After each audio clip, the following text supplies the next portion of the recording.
السلام علیکم ورحمۃ اللہ وبرکاتہ۔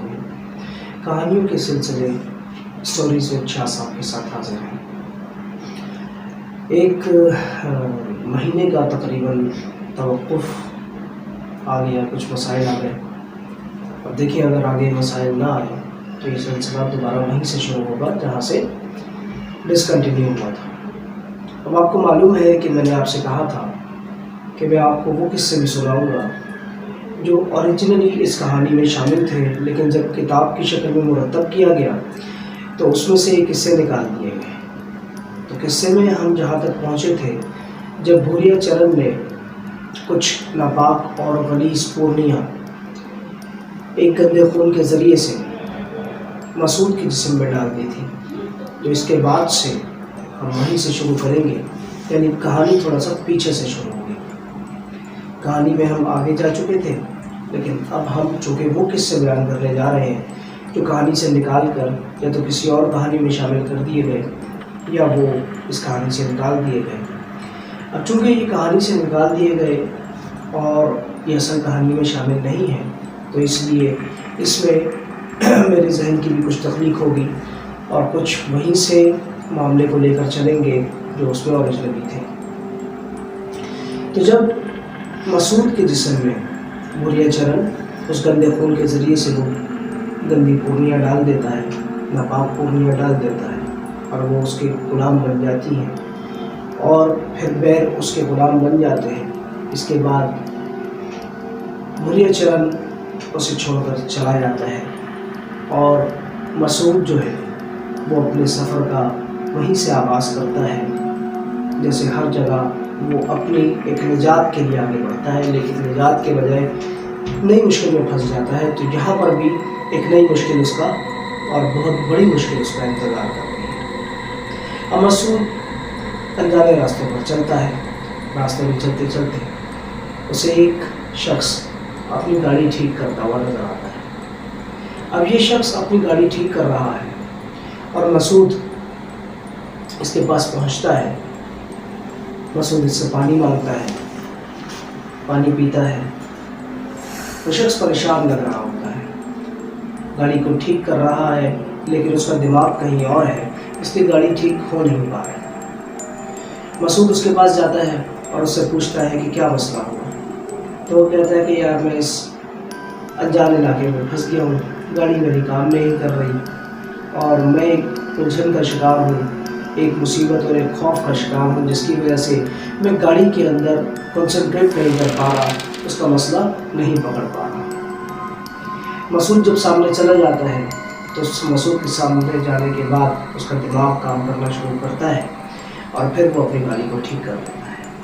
مسعود سے کہتا ہے کہ تمہارا آنا میرے لیے بڑا ہی بابرکت ثابت ہوا اور میں تمہیں آگے چھوڑ دیتا ہوں۔